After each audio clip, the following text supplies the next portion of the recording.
Bom, eu sou a terceira a falar, a gente sempre faz aquele estilo, que eu queria agradecer muito ao Alexandre e à Maria Helena, que disseram o que eu ia dizer, então, enfim, faço minhas as palavras deles. Não, enfim, quero seriamente agradecer a Maria Helena e o Alexandre, junto com os alunos participando da banca de qualificação da excelente pesquisa do Alexandre, e queria agradecer ao pessoal do Arquivo do Estado por esse super relevante trabalho de trazer a população de novo às páginas da redenção. Eu, como contou a Maria Helena, tive, não sei se a sorte, ou enfim, a falta de sorte, com certeza a sorte, ser talvez a última pesquisadora a trabalhar com redenção inteira no Instituto Histórico e Geográfico de São Paulo. E por essas tristes histórias que todos nós historiadores acompanhamos, o exemplar ficou durante muito tempo fora de circulação, também por uma questão de preservação, também por uma questão, enfim, de que sabemos como a memória é maltratada, né, no nosso país e como é preciso torná-la pública, que é o que o arquivo está fazendo junto, justamente com o Instituto Histórico Geográfico de São Paulo.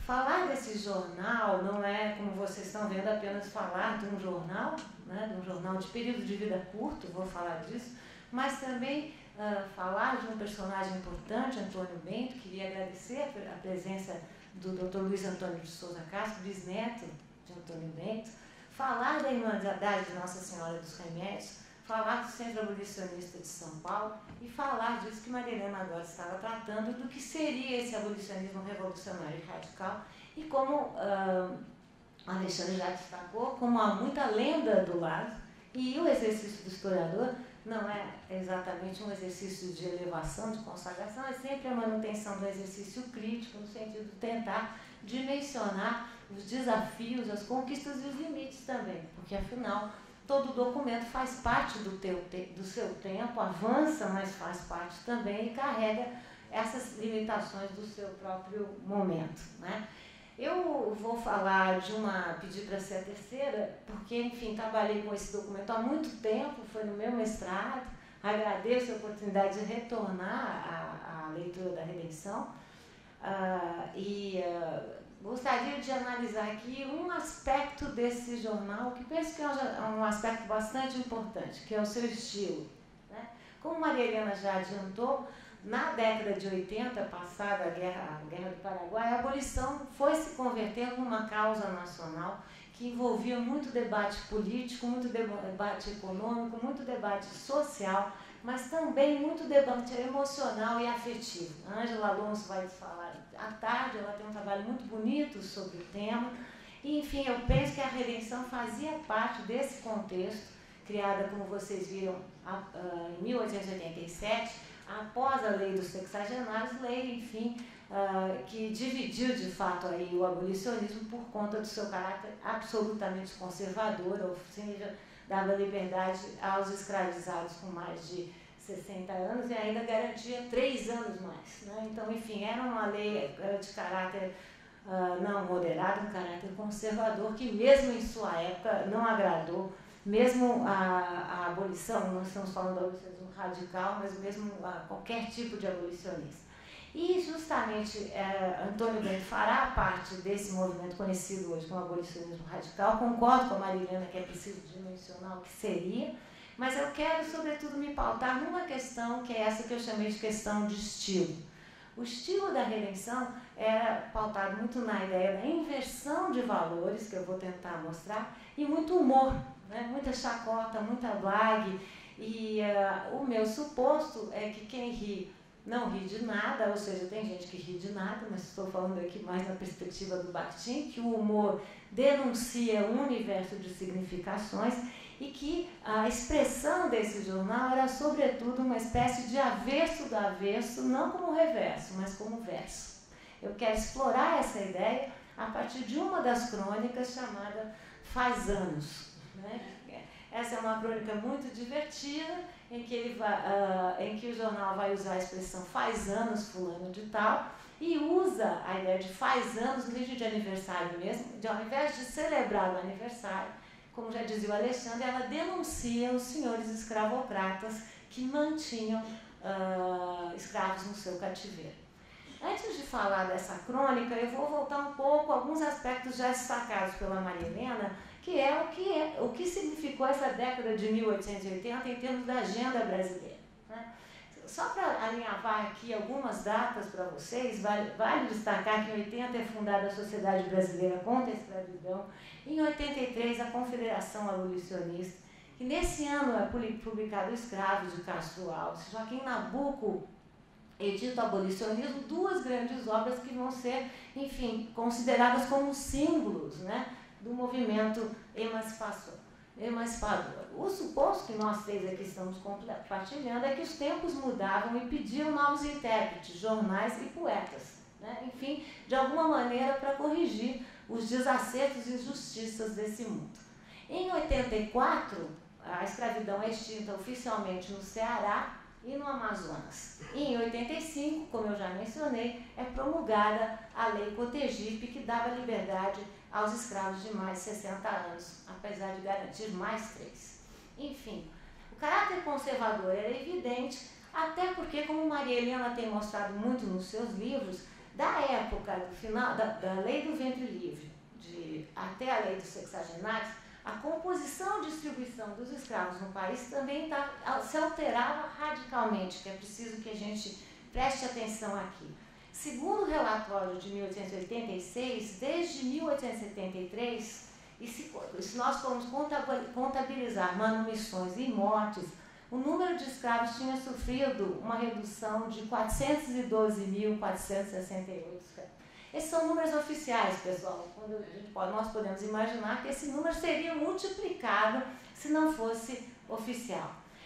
Dessa maneira, as estimativas para 86 apontavam para uma população escrava de 1.132.228 escravos, e as matrículas de 87 revelavam a existência de 723.419 cativos.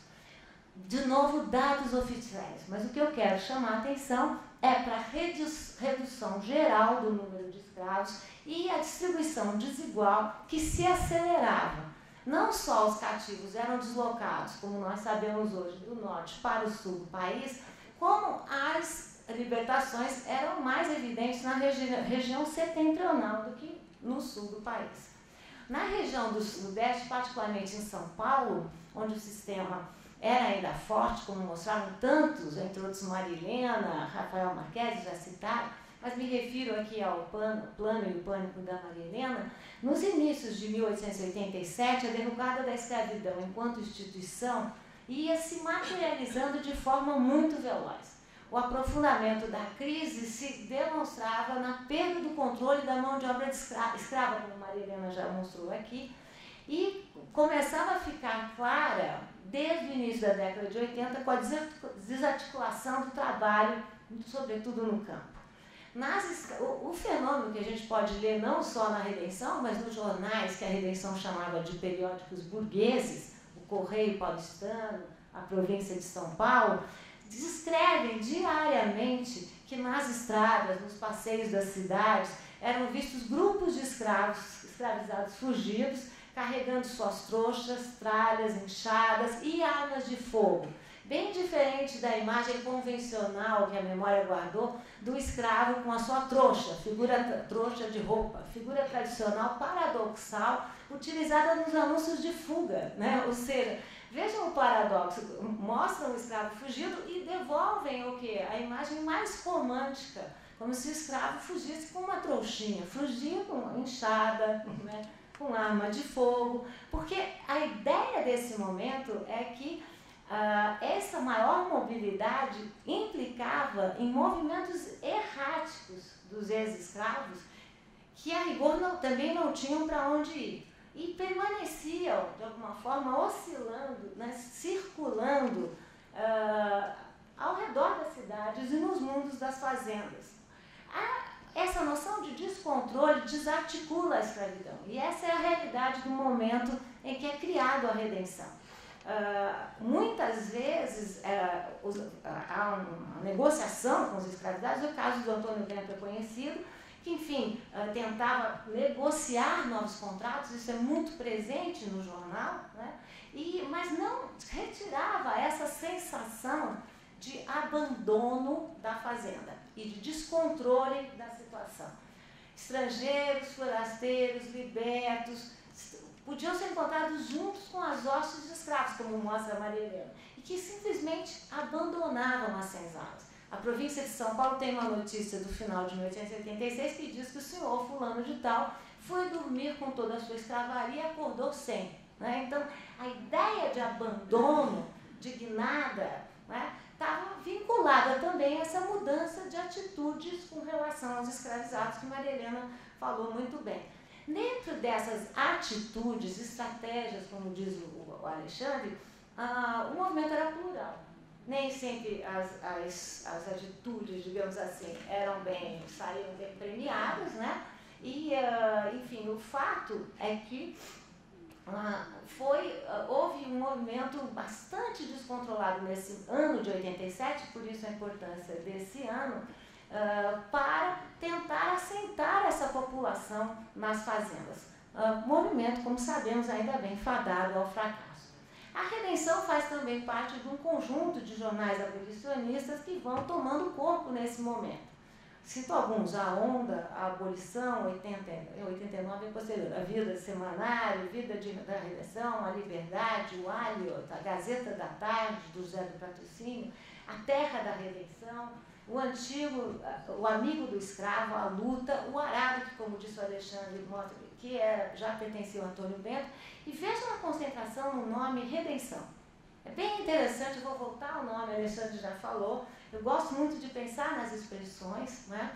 E a redenção é o outro lado de uma sensação socializada nesse momento, que é a ideia do medo. Medo era uma palavra de ordem. Medo da fuga, medo do abandono, medo da violência, medo da reescravização, medo do descontrole. Essa ideia do descontrole é o oposto do sistema escravocrata, que supõe um controle absoluto. Descontrole não funciona nesse sistema que mantém, na verdade, a normalidade a partir de uma arqueologia de violência, a partir de todo tipo de recurso, que, como disse a Maria Helena, não funcionava mais. A única maneira de manter os escravos seria jogar o exército, que não seria jogar. A outra ponta desse contexto é a formação de vários quilombos. Só para citar os mais próximos: Quilombo Camorim, eu não vou ter tempo de falar, o Quilombo Raimundo, o Quilombo Miguel Dias, o Quilombo Padre Ricardo, o Quilombo Clape, enfim, são vários, e entre eles começa a lenda do Complexo do Jabaquara.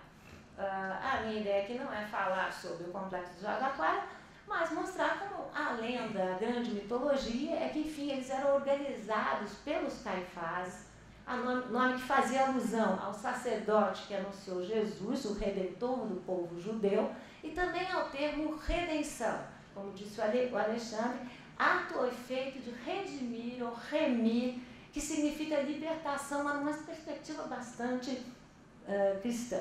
Né?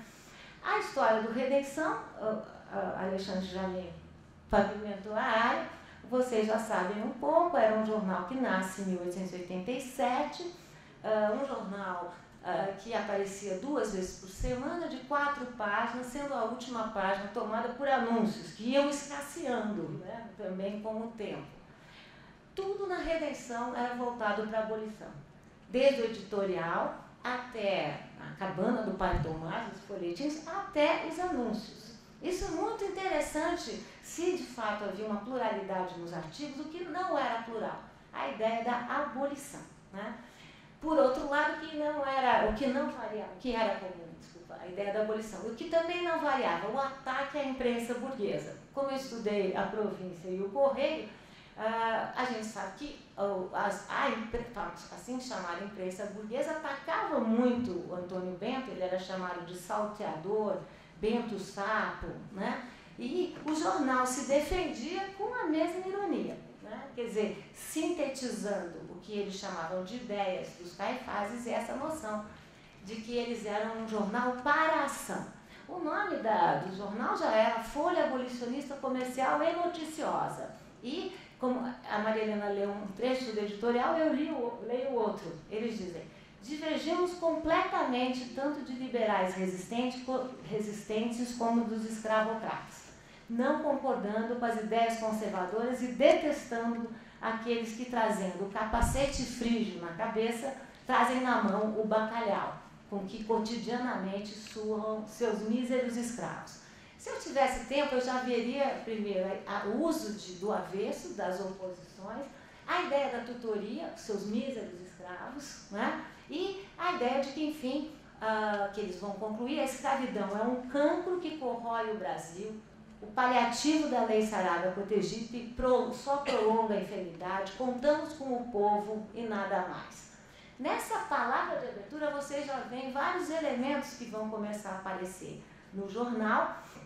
E o que é importante, a abolição não é tema marginal, como seria do Partido Republicano, mas é tema, como eles dizem, insofismável. Né? O jornal vai contrapondo a ideia de civilização e barbárie, sendo a civilização composta por aqueles que libertam os escravos e a barbárie por aqueles que mantêm o cativeiro. O jornal também, enfim, vai usar dessa questão do estilo como uma espécie de mote de identificação. A ideia é que eles iam, se os jornais burgueses usavam uma linguagem afastada do povo, a deles seria popular. Dizem eles em 13 de janeiro de 87. Nossos leitores são quase todos pertencentes ao Zé Povinho e poucos se importam com a gramática. Se nosso jornal for lido por gramáticos, pedimos a esses que ponham a pontuação onde lhes convier e que leiam gramaticamente. Então vejam que essa ideia de linguagens acessíveis, irônicas, que visavam o povo, é uma estratégia de fato do jornal. Aquilo que eles chamam de vulgaridade era usada com grande frequência. Por exemplo, diabos carreguem a todas as autoridades, exclamava o jornal na edição de junho. Né? Os jornais como o Correio, por exemplo, que era esse ápice do conservadorismo paulistano, o orgulhoso conservadorismo paulistano, recebiam os nomes do tipo pobre égua velha de beiço caído. Eu tenho as datas aqui, não vou. Rabugento Correio, espécie de mulher grávida que assiste a tudo sem nada fazer. O ataque, hoje não seria politicamente correto, claro. O ataque maior se concentrava contra a falsa política do jornal Correio Paulistano em relação à abolição, dizem eles.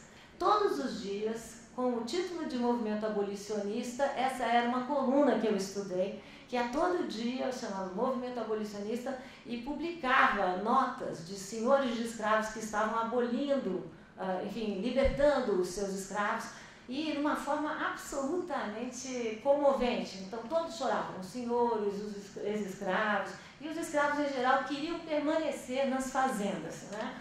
Então, desconfiando desse modelo de abolição como dádiva, né, como presente, escrevem aqui o Redenção.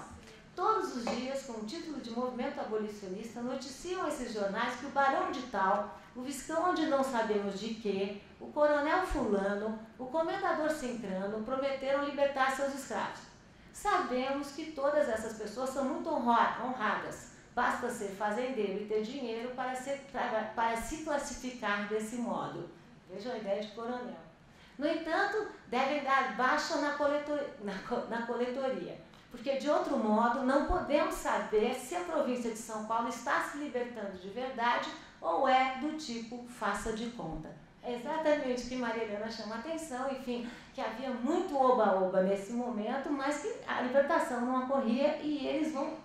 A ideia da denúncia será super importante. E o outro alvo de ataque é o Partido Republicano Paulista, chamado de políticos de façada, dupla postura, ou então estudam os republicanos o que é sacrifício pela liberdade e deixam-se vender por pomada de cheiro. A postura da Redenção era basicamente do contra, só era a favor da abolição e do seu próprio estilo. Quando se tratavam de artigos sobre a abolição, o estilo mudava, virava sério, impoluto, até com frases em latim. Então, vou dar um exemplo. 10 minutos, está ótimo. A escravidão inoculou em nosso sangue o vício da preguiça que encontrou em nós doce acolhimento e dele fez a nossa segunda natureza. o estilo aqui, eu não vou dizer, o texto é lindo, depois eu leio mais para vocês, mas é muito bonito como eles desenvolvem essa ideia de vincular escravidão e preguiça e a noção de que, enfim, o grande problema da nossa nacionalidade é a questão da escravidão e que a marcha decrescente desse sistema é a única maneira de entrarmos nos fóruns do que eles chamam de nação civilizada. Contrários ao que eles chamam de abolicionistas de ocasião, estou citando, republicanos fingidos de abolicionistas, falsos liberais, os nossos jornalistas mostravam as divisões remitentes na época. O título da minha palestra tem a ver com um artigo muito interessante, onde ele se opõe a outros abolicionistas que dizem que o escravo é uma propriedade anômala. E a redenção reage forte e fala, essa frase é típica de abolicionistas de ocasião. O escravo não é uma propriedade anômala. O escravo é o avesso da propriedade. Essa pequena troca de termos, na minha opinião, é do maior interesse, porque a ideia de que supor uma propriedade anômala é supor a possibilidade da propriedade. O que eles estão dizendo é não é possível pensar em propriedade de seres humanos. E dizem, já tudo roubaste ao homem que reduziste à escravidão, menos o pensamento. Com este ele conquistará a liberdade, umas vezes elevando-se até vós e até vos excedendo. Vejam que a abolição é quase ideia fixa, na feliz expressão do Machado de Assis, né? E é quase tema suprapartidário. Eu trataria aqui também da questão do racismo, não vou fazê-lo, porque não vai dar tempo. Mas o que é importante é dizer que, dentro do seu tempo, a redenção guardou a noção, como já chamou a atenção Maria Helena, vou me valer do que ela já chamou, destacou aqui, de que, enfim, eles não colocam em questão, nem poderiam colocar, porque essas eram teorias científicas à época, de que, enfim, os negros compõem uma raça, que são realidades essenciais inferiores, né? E que é preciso, de alguma maneira, praticar uma política de tutoria, no sentido de elevá-los até uma situação como as nossas. Como eu quero me concentrar na questão do estilo, senão não vou ter tempo, só me faltam 5 minutos, não é isso? Opa, estou saindo ganhando aqui. 6. Então, sem mais delongas, entro na crônica Faz Anos. A crônica Faz Anos tinha uma política, nomear, dar gênero, idade, região, endereço dos escravocratas.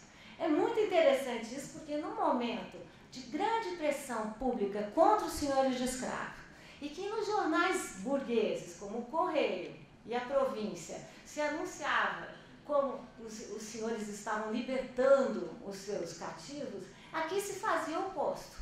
A bem-humorada e paradoxal coluna Faz Anos dedicava-se, já no seu título, a acabar com a situação.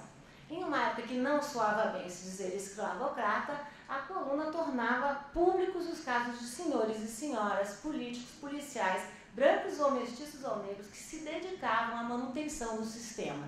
Essa era a chamada da coluna.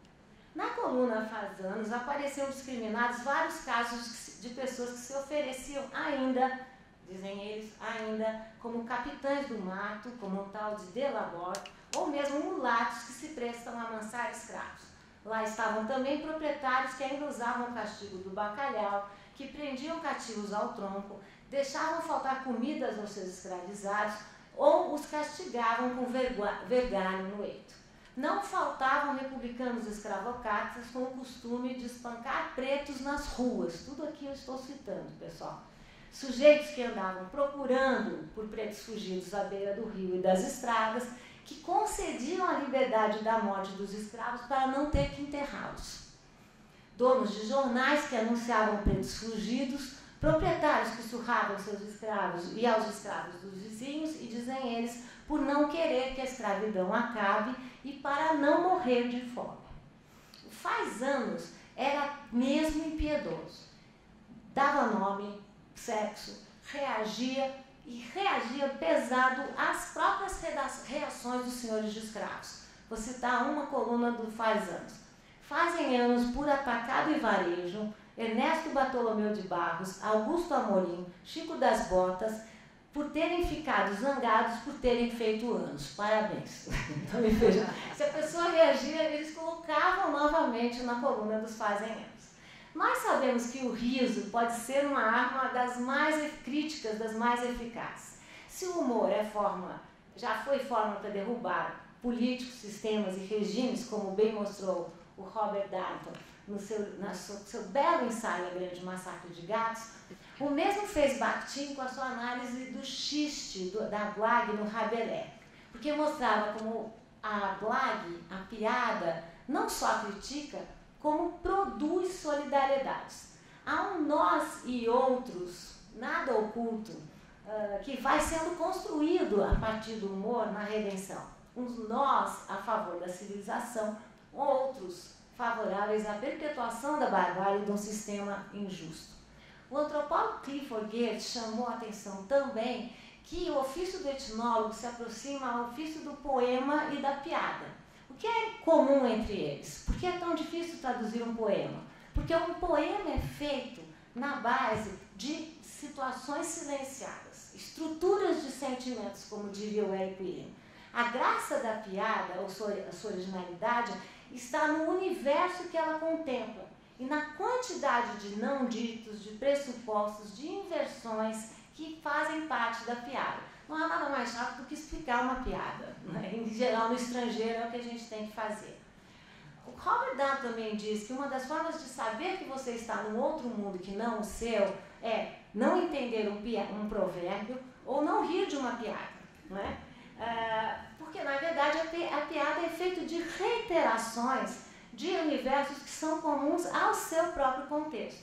Toda piada carrega pressupostos e o riso vem de uma engenharia muito bem feita de subverter, inverter, transformar em absurdas verdades cotidianas do nosso momento.